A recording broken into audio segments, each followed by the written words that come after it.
बाज पक्षी को हम ईगल या शाहीन भी कहते हैं।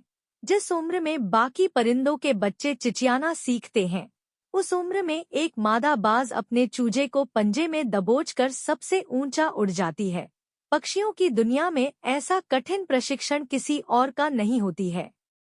मादा बाज अपने चूजे को लेकर लगभग 12 किलोमीटर ऊपर ले जाती है, जितने ऊपर अमूमन जहाज उड़ा करते हैं, और वह दूरी तय करने में मादा बाज 7 से 9 मिनट का समय लेती है।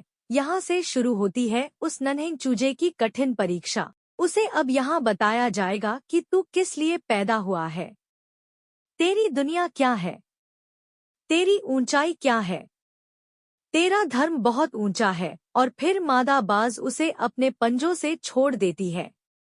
ईगल धरती की ओर ऊपर से नीचे आते वक्त लगभग किलोमीटर तक उस चूजे को आभास ही नहीं होता कि उसके साथ क्या हो रहा है। 7 किलोमीटर के अंतराल के आने के बाद उस चूजे के पंख जो कंजाइन से जकड़े होते हैं, वह खुलने लगते हैं। लगभग 9 किलोमीटर आने के बाद उनके पंख पूरे खुल जाते हैं। यह जीवन का पहला दौर होता है, जब बाज का बच्चा पंख फड़फड़ाता है। अब धरती से वह लगभग 3000 मीटर दूर है, लेकिन अभी वह उड़ना नहीं सीख पाया है। अब धरती के बिल्कुल करीब आता है, जहां से वह देख सकता है उसके स्वामित्व को। अब उसकी दूरी धरती से महज 700 से 800 मीटर होती है, लेकिन उसका पंख अभी इतना मजबूत नहीं हुआ है कि वो उड़ सके। ईगल धरती से लगभग 400 से 500 मीटर दूरी पर उसे अब लगता है कि उसके जीवन की शायद अंतिम यात्रा है। फिर अचानक से एक पंजा उसे आकर अपनी गिरफ्त में लेता है और अपने पंखों के दरमियान समा लेता है।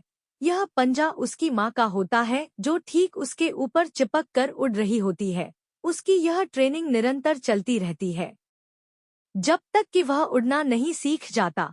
यह ट्रेनिंग एक कमांडो की तरह होती है। तब जाकर दुनिया को एक बाज मिलता है जो अपने से 10 गुना अधिक वजनी प्राणी का भी शिकार करता है। सीख। हिंदी में एक कहावत है, बाज के बच्चे मुंडेर पर नहीं उड़ते।